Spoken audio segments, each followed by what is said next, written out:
23 heures à Abidjan et partout en Côte d'Ivoire. Très heureuse de vous retrouver pour ce dernier point de l'information. Madame, Monsieur, bonsoir. La Côte d'Ivoire va abriter en 2023 la 34e édition de la Coupe d'Afrique de football.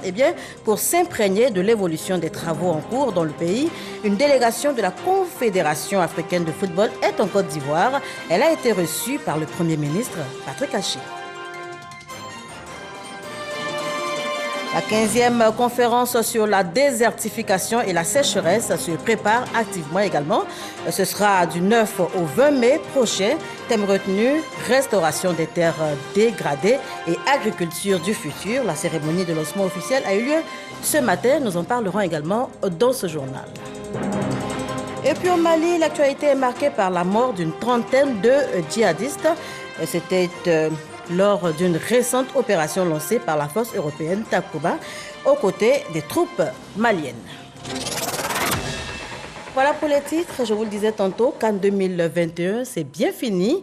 Et la prochaine édition se prépare donc déjà et c'est la Côte d'Ivoire qui va abriter en 2023 la 34e édition de la Coupe d'Afrique de football. Ce sera dans notre pays. Et bien pour s'imprégner de l'évolution des travaux en cours dans le pays, une délégation de la Confédération africaine de football est en Côte d'Ivoire. Elle a été reçue par le Premier ministre Patrick Achi.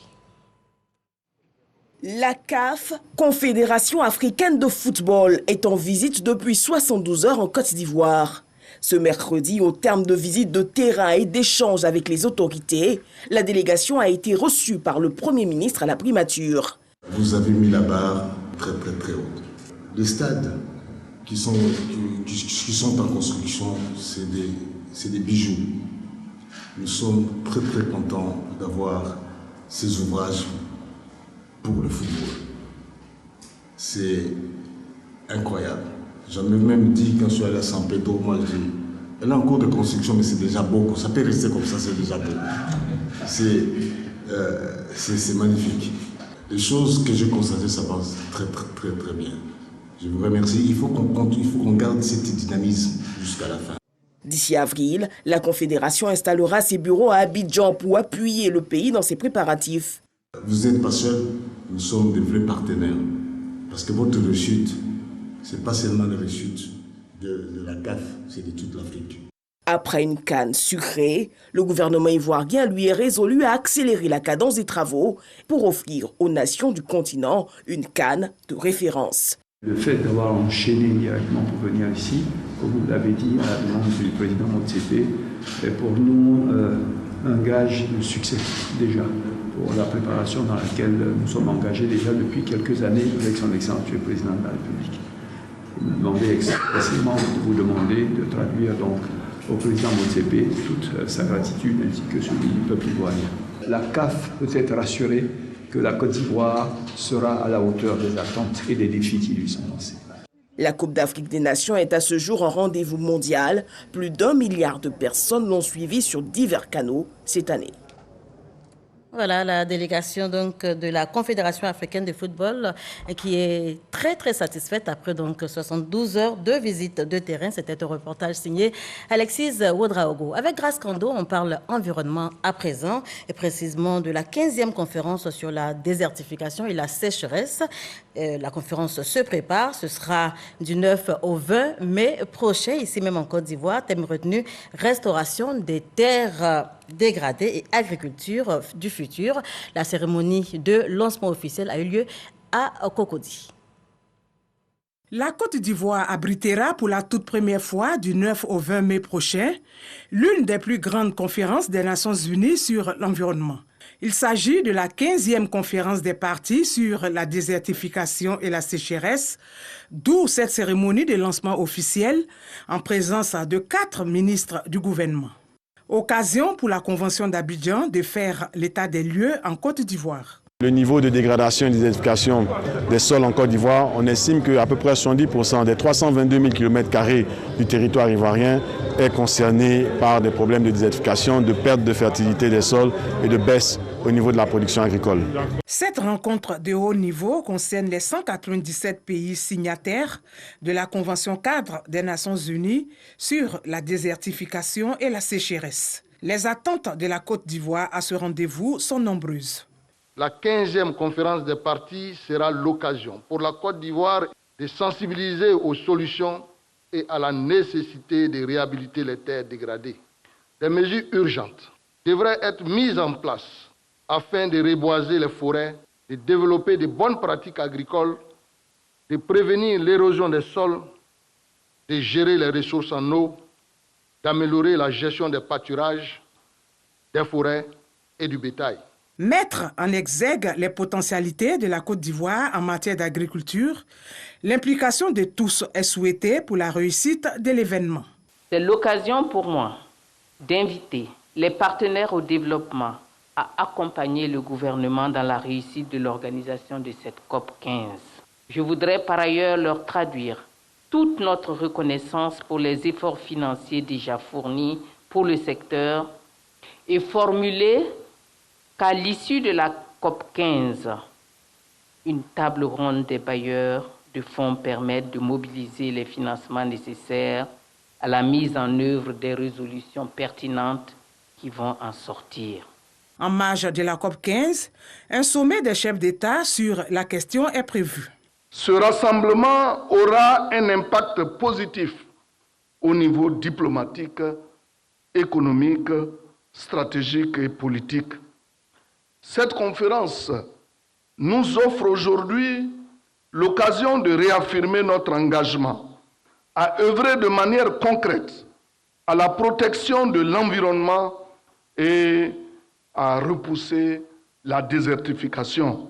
Le gouvernement accorde une place importante pour lequel un effort financier a été fait pour aider à la réussite de cette 15e conférence des Nations Unies sur la désertification et la sécheresse. La Côte d'Ivoire va assurer la présidence de la COP 15 pendant 2 ans.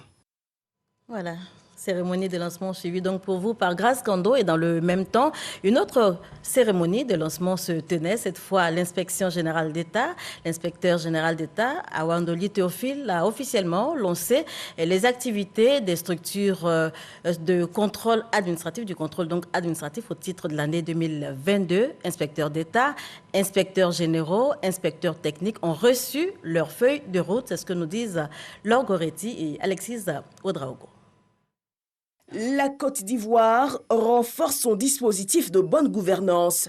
Ce mercredi, à la primature, l'inspecteur général d'État Théophile Awandoli lance le démarrage officiel des activités d'audit interne et d'inspection au titre de l'année 2022.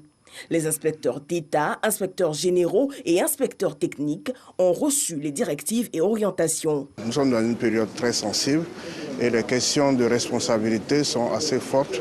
Ce sont des mots forts de la bonne gouvernance qui nous amènent à travailler avec beaucoup plus d'objectivité, d'opiniâtreté, mais aussi de grandes responsabilités. Nous ne pouvons réussir nos missions de lutte contre la corruption, contre la malgouvernance et contre les dysfonctionnements que si nous sommes vraiment réunis. Cette première édition de lancement officiel des activités du corps de contrôle administratif vise une exécution harmonisée des missions des différentes entités de contrôle, en encourageant les différents acteurs à persévérer dans leurs efforts pour améliorer le fonctionnement des services. Théophile Awandoli exhorte à la confidentialité des rapports d'audit. Des extraits de rapports de mission quelquefois sortis de leur contexte et même des rapports de mission tout entiers se sont retrouvés dans la presse, avec bien souvent une exploitation tendancieuse. Il me plaît de préciser à cet effet que la communication et l'exploitation de rapports de mission devaient se faire dans le respect de la loi et notamment les textes qui en organisent les modalités et les formes. Nous devons ainsi, dorénavant, éviter que des pans entiers des rapports de mission se retrouvent sur la place publique. Pour des résultats probants, les inspecteurs devront aussi suivre la mise en œuvre des recommandations faites à l'issue des dites missions, appuyées par le comité de suivi des recommandations des audits. La cohésion essentielle au développement. Le ministre de la Réconciliation et de la Cohésion nationale est donc à l'œuvre. Kwadwo Konon-Bertin mobilise toutes les couches de la société, notamment donc la société civile, qui l'invite à s'investir davantage dans la promotion de la paix. Sidonie Davila. Les organisations de la société civile plaident pour un statut spécifique en Côte d'Ivoire. Nous avons saisi l'opportunité de faire une doléance importante. Il faut que le ministre accepte de mettre en place un point focal, en tout cas un cadre dans lequel très régulièrement, à tout moment, nous puissions le saisir et que lui, en tant que ministre de la Réconciliation, soit le porte-parole, sinon l'avocat de la société civile. Il y a quand même ce statut de la société civile que nous n'avons pas vraiment parce que le projet est toujours en cours. Tout en demandant aux organisations de la société civile de s'impliquer fortement dans le processus de réconciliation nationale, le ministre Kwadwo Konon-Bertin a répondu favorablement à leurs doléances. Nous sommes faits pour travailler la main dans la main. Je suis d'ores et déjà favorable à la création d'un cadre permanent de concertation entre le ministère de la Réconciliation et de la Cohésion nationale et la société civile ivoirienne. Nous savons que votre rôle est de veiller à ce que les droits des citoyens soient respectés et que la démocratie puisse être renforcée. La société civile est partie prenante du dialogue politique. L'objectif est de poursuivre l'enracinement d'un climat sociopolitique apaisé. Des experts de l'UNESCO, Organisation des Nations Unies pour l'éducation, la science et la culture, séjournent en ce moment même en Côte d'Ivoire. Ils sont venus présenter une étude comparée du système éducatif ivoirien, examinée donc sur la base des indicateurs socio-économiques de plusieurs pays. Eh bien, la ministre Maria Tokone, qui a traduit la gratitude du gouvernement au collège qui a élaboré cette étude comparée, a annoncé que le document sera remis demain, donc 10 février, au Premier ministre. Cette étude comparée prend en compte plusieurs points, à savoir un nouveau contrat social pour l'éducation, une forte collaboration entre l'école, la communauté et les familles dans le développement de l'éducation ou encore une solide motivation des enseignants parce que leur profession est jugée prestigieuse par les experts. Ils sont au nombre de 8, ces experts issus de l'UNESCO, Organisation des Nations Unies pour l'éducation, la science et la culture. L'un de leurs, Borem Chakroun, directeur de la division des politiques et des systèmes d'apprentissage, a eu la charge de présenter l'étude.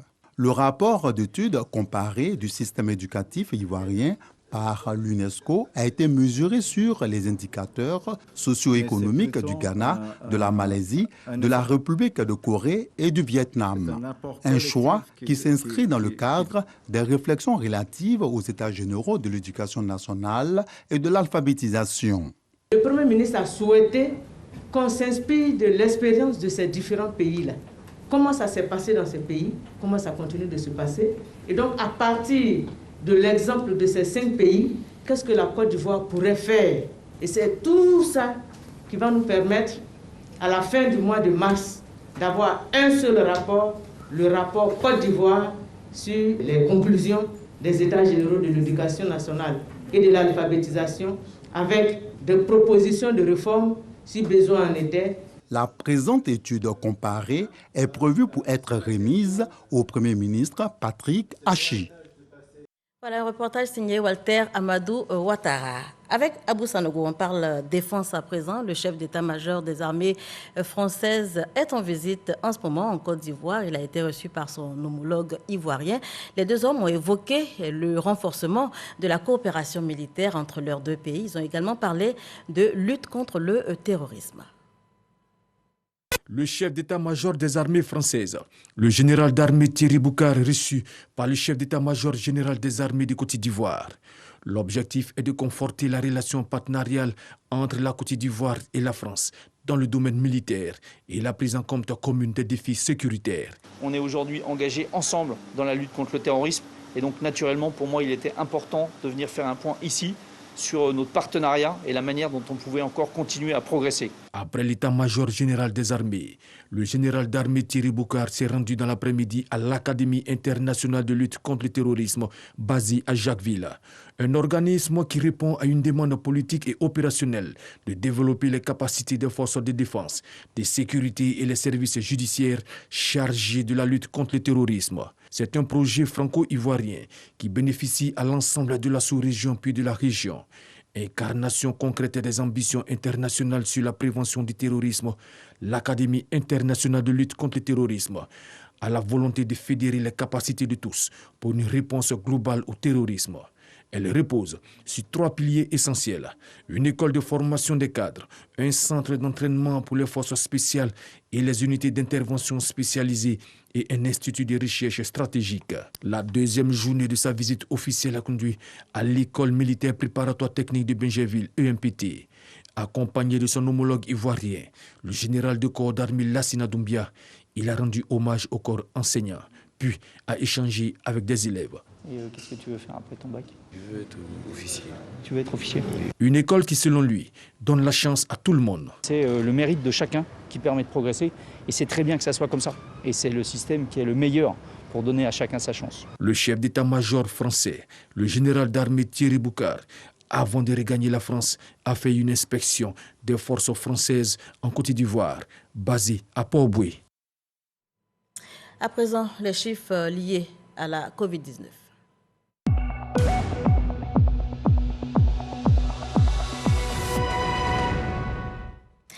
La Covid continue de sévir. Le ministère de la Santé et de l'Hygiène publique et de la couverture maladie universelle a enregistré ce mercredi 9 février 2022 29 nouveaux cas de Covid-19 sur 2246 échantillons prélevés, 23 guéris et 0 décès, fort heureusement. À la date du 9 février 2022, eh bien, la Côte d'Ivoire compte 81 005 cas confirmés, dont 78 780 personnes guéries et 787 décès. On change complètement de sujet à présent. La qualité, plus que jamais de mise au sein des infrastructures hôtelières et touristiques de Côte d'Ivoire. Désormais, donc, les hôtels, restaurants et maquis seront notés et classés. Une commission existe dorénavant qui sera chargée d'examiner les dossiers, de les évaluer et de délibérer. Les membres de la dite commission ont été installés. C'était en présence, entre autres, de Patricia Oumouetia. Le ministre du Tourisme et des Loisirs, président de la Commission nationale de classement des établissements touristiques, ainsi que les membres ont paraphé la charte de bonne conduite, les engageant à délibérer avec probité et rigueur. Ce système mis en place pour le classement des établissements touristiques soit crédible.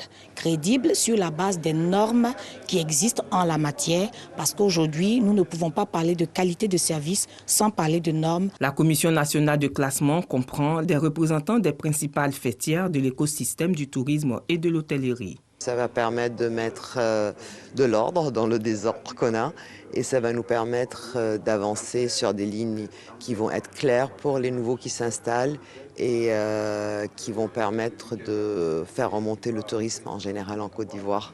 Aujourd'hui, avec la Côte d'Ivoire qui se repositionne parmi les top 5 du tourisme en Afrique, il était bon que nos destinations soient encore étoilées. La normalisation des établissements de tourisme, d'hébergement et de restauration, notamment, est conçue comme un instrument important de la mise à niveau des établissements de tourisme et a des impératifs d'objectivité, d'efficacité et de conformité aux standards internationaux actuels. Une commission de la direction des activités touristiques chargée de visiter tous les hôtels dans leur ensemble, sur toutes les facettes, de la cuisine au restaurant en passant par les chambres. La climatisation, pour voir la qualité. Il était important pour nous de rentrer de plein pied dans cette démarche de classement qui répond à un souci de cohérence avec la vision de normalisation et de management qualité totale. La Côte d'Ivoire abritera en 2023 la Coupe d'Afrique des Nations de football, avec ses exigences de qualité pour l'hébergement et la restauration des équipes et délégations officielles. Voilà, et à tous les niveaux, donc, on s'organise pour résorber la question de l'emploi des jeunes en Côte d'Ivoire. La Société ivoirienne de télédiffusion, IDT, s'y met également aux côtés donc, de l'État. La structure vient de former plus de 260 jeunes au métier de revendeurs et d'installateurs d'antennes TNT. Après donc des cours assidus, des jeunes de la région de Nzi et de Lifou ont reçu leur diplôme de fin de formation. C'est ce que nous rapporte Sorokorda. La problématique de l'employabilité de la jeunesse dans les pays en développement demeure une préoccupation majeure. Les initiatives étatiques et privées se multiplient en vue de l'insertion socio-économique des jeunes. C'est dans l'objectif de soutenir l'État de Côte d'Ivoire dans ce combat que IDT, Société ivoirienne de télédiffusion, vient de former plus de 260 jeunes.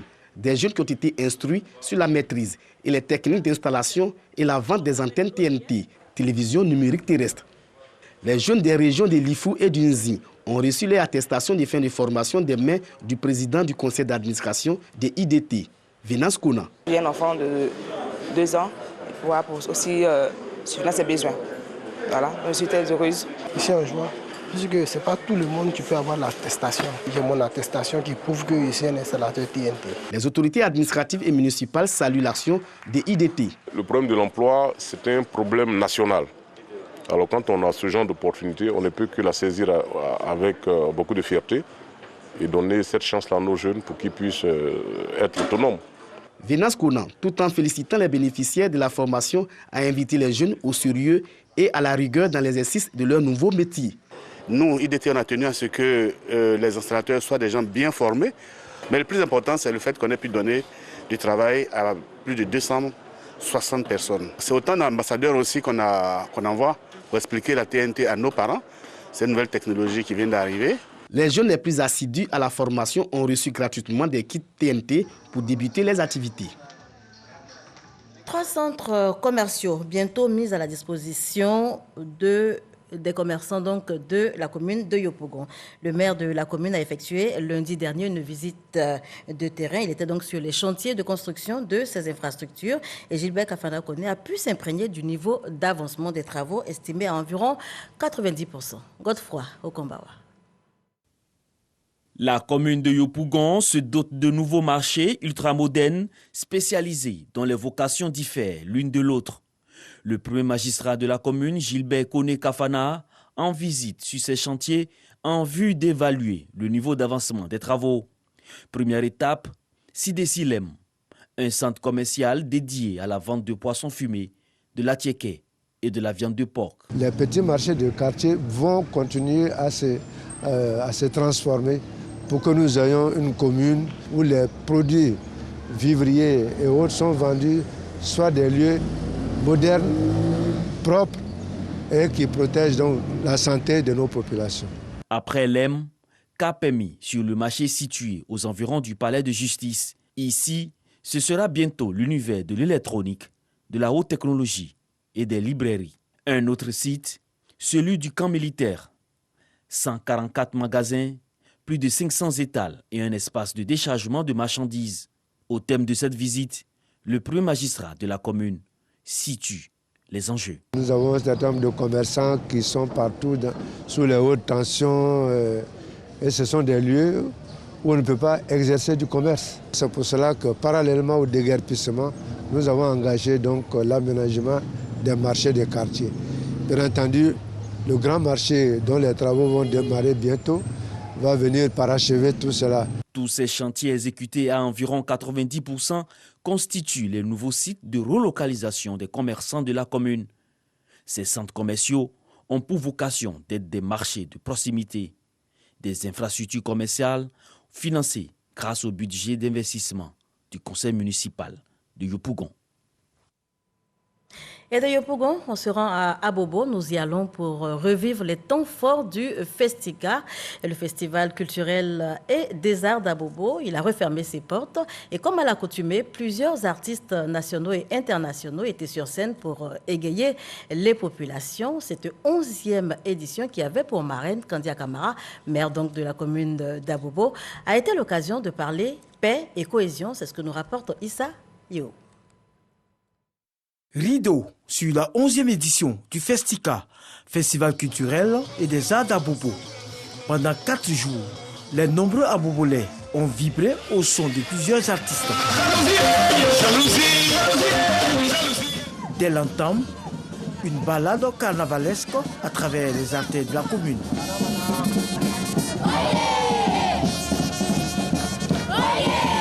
Après le festival carnaval, le public prend d'assaut le complexe sportif d'Abobo. Là, artistes nationaux et internationaux chantent et font danser les nombreux spectateurs. Allez taper les mains! Je suis un homme heureux parce que quand j'ai pris la décision de créer cet événement, personne n'y croyait. Aujourd'hui, c'est une réalité et chaque année, on permet à la jeunesse d'Abobo de ne plus sortir à Bobo, de rester là. Merci à la jeunesse d'Abobo dans toute sa plénitude. Merci aux autorités.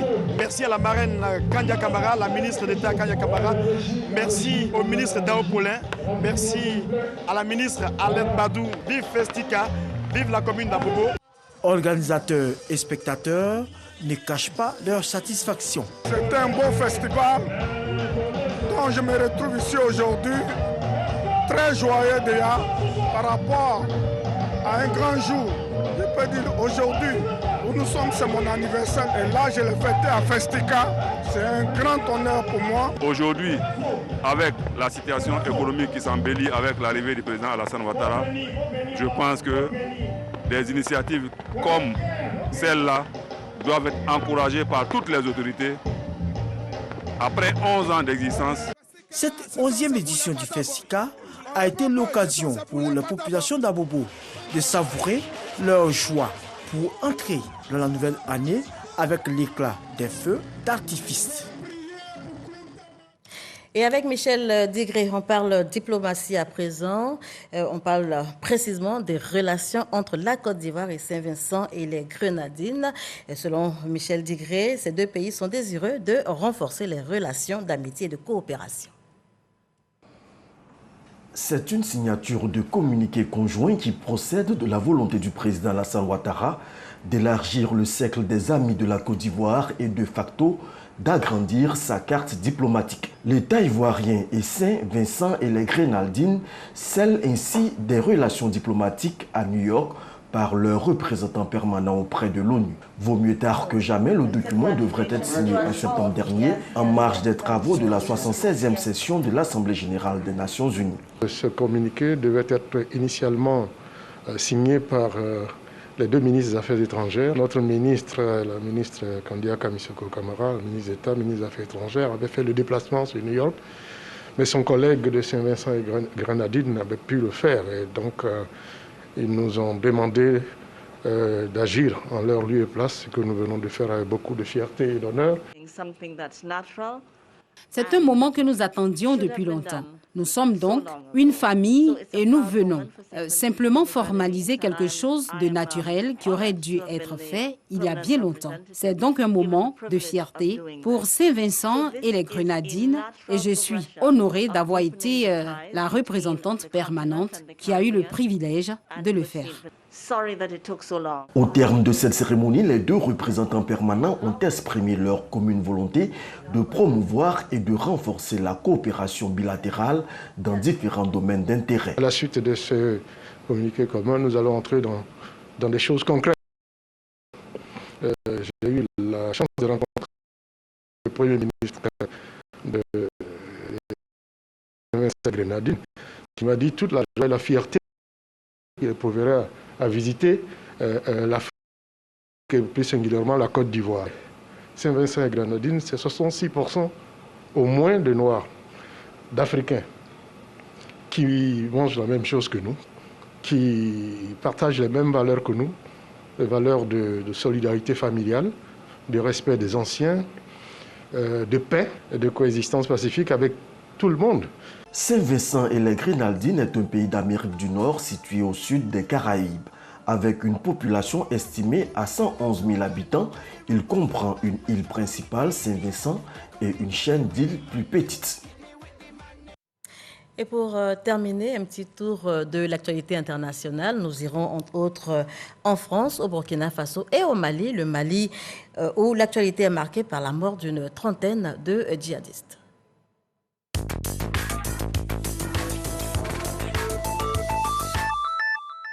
C'est un véritable coup de pied dans la fourmilière. L'opération lancée près d'Indélimane par la force européenne Takuba et des troupes maliennes a mis hors de combat une trentaine de terroristes. Un succès tactique qui témoigne du haut niveau de coopération, d'autonomie et de maturité des FAMA de l'URI numéro 4, témoigne l'état-major des armées. Le nouveau chef d'état-major de l'armée burkinabé, le colonel-major David Cabré, promet un souffle nouveau dans la lutte contre le terrorisme dans ce pays d'Afrique de l'Ouest en proie à des violences djihadistes depuis 2015, a-t-il déclaré lors d'une sobre cérémonie de prise de commandement.